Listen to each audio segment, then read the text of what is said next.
Hello people of YouTube, what's up? Daticus from Ghost AI on YouTube. Today I'm back with episode 2 of the Looking Back series. I know, so soon after the first one aired. Today's episode, turn the camera back a little bit. Today's episode is on, you're right, the Xbox 360. Yes, this is not the original Xbox 360, this is the Xbox 360 Slim. Yeah, this is the Xbox 360 Slim, as you can see. Now, a little bit of backstory on the Xbox 360 as a console. The Xbox 360 was originally released in 2005 to sort of beat Sony to the punch, who released their PlayStation 3 1 year later. I know episode 1 I got the dates wrong. The PlayStation 3 was released in 2006 and not 2005. I don't know why I was saying 2005. Yeah, I got the dates all messed up because I'm an idiot. So yeah, laugh at me all you want. I don't care. Honest. So yes, because of the Xbox 360's rush launch, it was plagued with a laundry list of issues. Most specifically, the Red Ring of Death, which plagued a lot of early Xbox 360 users. However, I have seen ways to mitigate this. There's the towel method I've seen. There's also the method of... I'm calling it the oven method. I know, sounds crazy, but it most of the time actually works.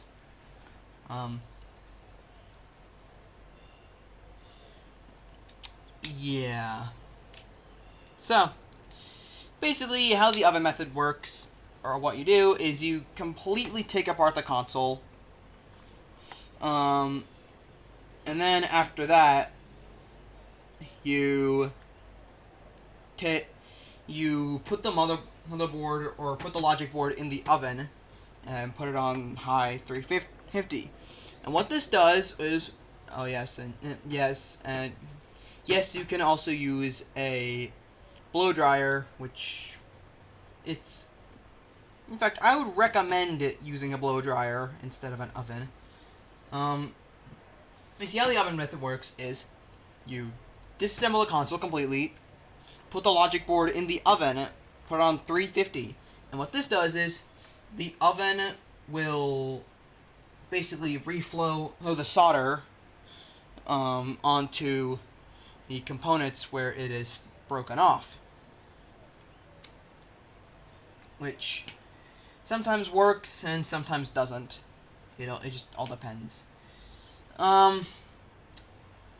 Yes. So, there was, I think, 3, maybe 4 versions of the Xbox 360. Yes, there's the original Xbox 360, which was released in 2005 and not 2006. Because, yeah, I got the dates all messed up. Because, as I've said, I'm an idiot. So, there. Yes, the original Xbox 360 was released in 2005.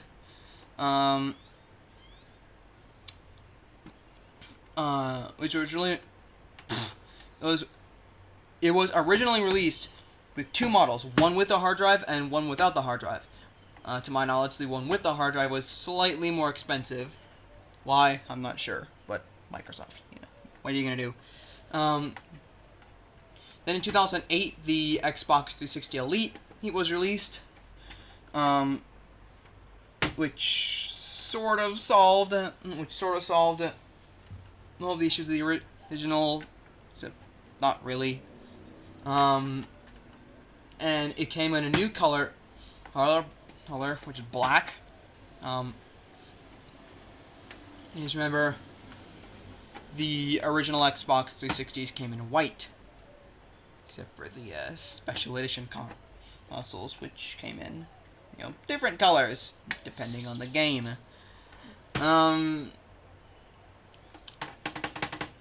So yes. Then in 2010, the Xbox 360 Slim was released. So Microsoft had to basically roll the die 3 times until it landed on the right number.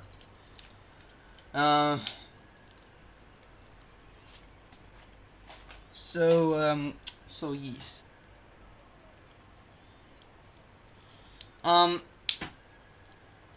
So this is so let's go over the specs a little bit, shall we? Yes. So let's do that. So the specs on this guy is it's got a triple core Xenon on CPU, PowerPC based like the PlayStation 3, and yeah, it's PowerPC based like the last two consoles from the 7th generation, meaning the PlayStation 3 and the Wii. It also has 512 megabytes of system RAM, which is interesting. Oh yes, and it also came in either 4 gigabytes or 120 gigabytes. Yep.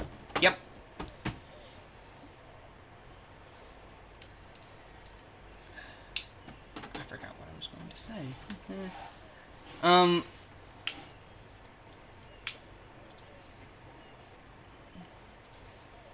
Damn it.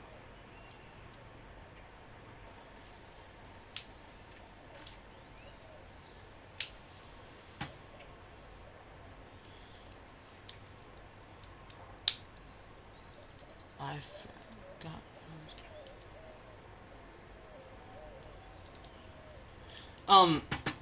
Sorry, my mind just went blank for a second because I was trying to remember what I was going to say.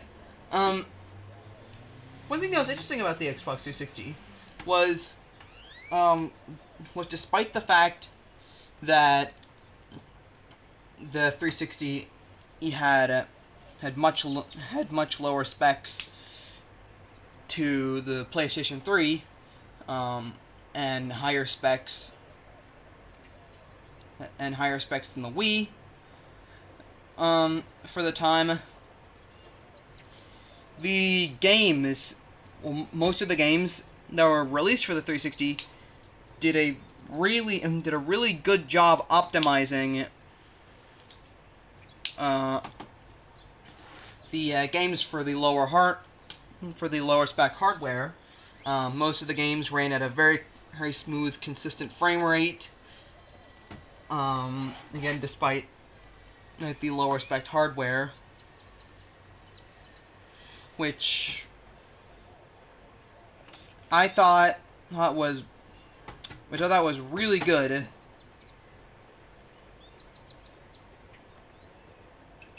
So yeah, good job on that, Microsoft. So now let's go on a little hardware tour. From the front here, you have a little door that has 2 USB 2 ports, a IR button an IR blaster that also served as the sync button for the controllers. You have your capacitive power button, which is something that was new for this model, because the past iterations of the 360 just had a physical clicky power button, which I much prefer. Also, the PlayStation 3 Slim and the PlayStation 3 Slim and Super Slim had physical clicky buttons, except the PlayStation 4, which went back to capacitive. Why? I'm not sure. Sony, whatever. So yeah, next to that you have your tray loading DVD drive, read only. As far as I'm aware, it is read only. On top of that, you have your capacitive eject button, as well as the some nice chrome Xbox 360 branding on the disc plate. On the left, you have vents. On the right, you have more vents. You also have 2 feet, as well as a very there's a very interesting little door right here. So if you just slide down and then lift like that, that's where you can put a hard drive. There's a little SATA port, little SATA backplane and in that little slot where you can fit a hard drive. Although I'm not really sure why you'd want to, as you can basically use any storage drive that you want. So you can use any USB storage drive however you want. Like you could fit a you could like stick a 2 terabyte USB 3 hard drive on there and you'd be set. So there's really no excuse to buy Microsoft's proprietary hard drives, or even a third-party hard drive. There's really not much of an excuse to do that. So on the top, you have some nice Xbox 360 branding, as well as this really cool, like, diagonal slanted vent thing going on. It's really neat. Really enjoy that. Just, it looks super cool. So yeah, if I was gonna give the design award to any of the consoles, I'd give it to the 360 Slim, because this is a very, very sleek, and a very some would argue elegant console. I just think it looks really cool. Right, so on the back you have a lot more I/O than the PlayStation 3 did.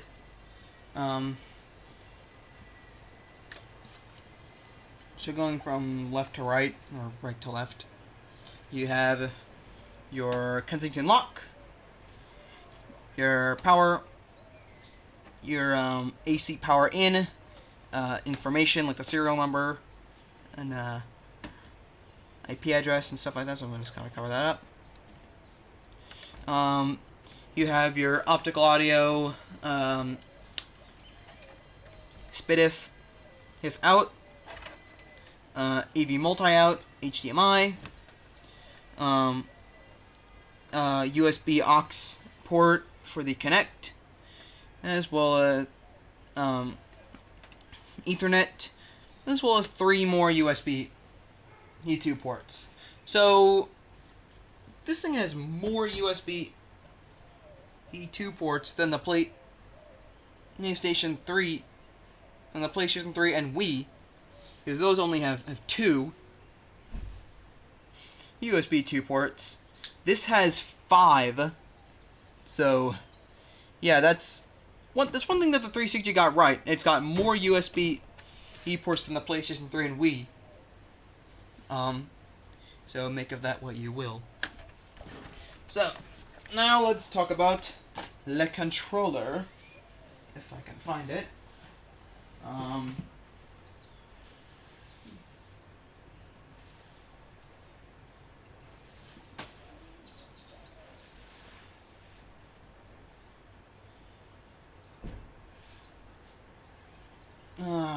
Where is it?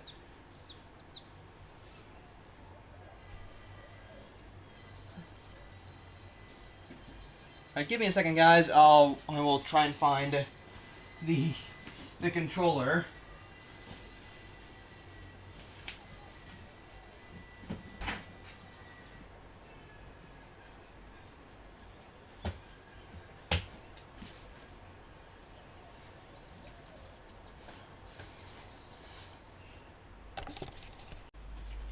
Okay, so after a very long hunt, which was like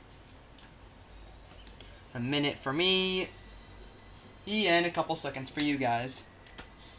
So here's the controller. In my honest opinion, it's the best controller I've ever used, or one of the best.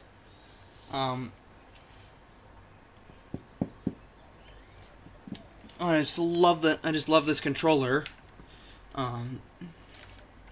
It feels really good. It's got a lot of good grip to it. It's a nice weight, and yeah, it's overall really solid controller. So in the front here, you have your A, B, X, Y buttons. Back and start. You have your multifunction Xbox controller, your left D-pad and right D-pad, which can both be pressed in as buttons.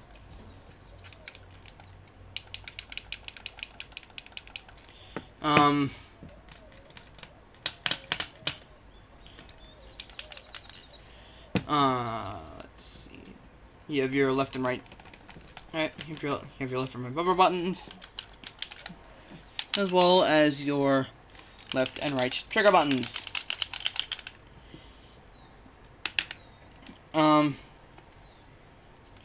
I'll say, the triggers on the Xbox 360 controller and Xbox One controller are so much better than the triggers on the PlayStation 3. I mean, I know I discussed this in the PlayStation 3 episode. I mean, let's look at this. What are these? What are these even trigger buttons? Just what? Never mind. But yes, this is a much better controller in my opinion. Also on the top, you have a little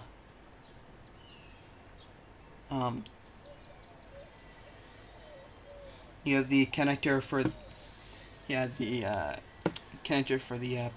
play and charge kit if you got one of those. There's your sync button.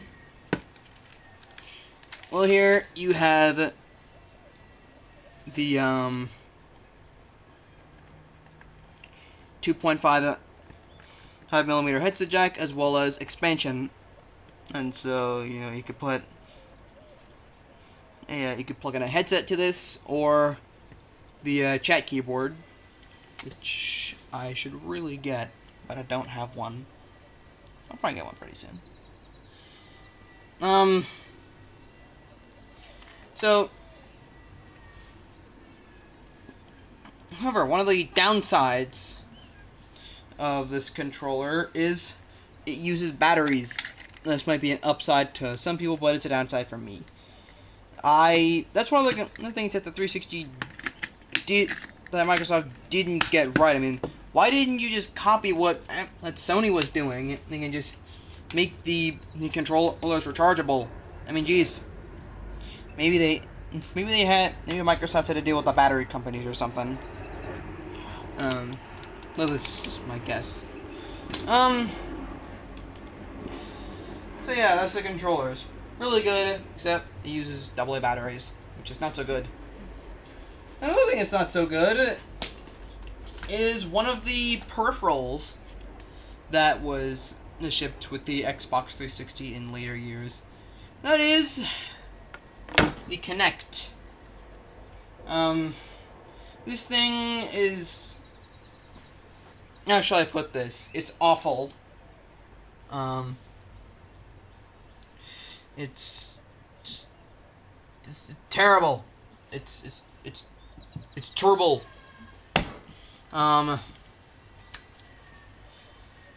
I ended up not using it, frankly, because I didn't have enough room to put it. Also, I thought it was spying on me, so yeah, there's that. So I'm just gonna take you on a tiny little brief hardware tour of the Kinect. Yeah, Xbox 360 and Chrome Xbox 360 embedded in the plastic up there. Kinect branding. Infrared camera.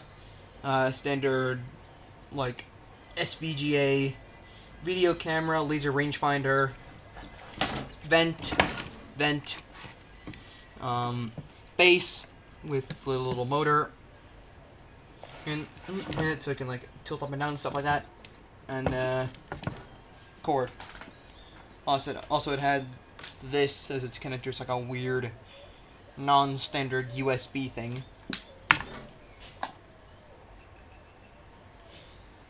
So in conclusion, the Xbox 360 was a very good console. Maybe not at the beginning of its life, but, yeah, it was a very good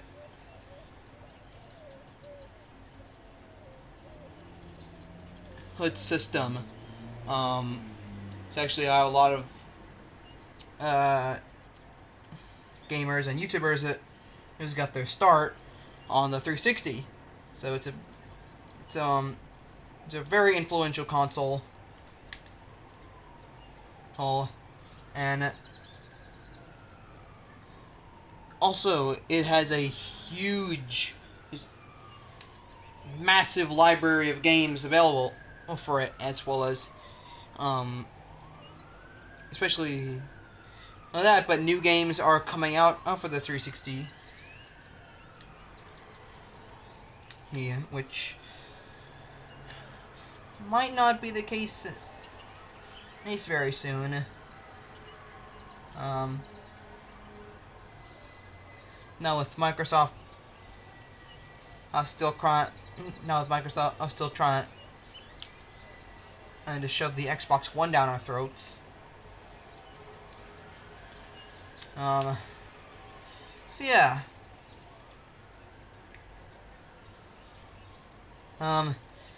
Like the video if you liked it, dislike it if you disliked it. Rate, comment, and subscribe.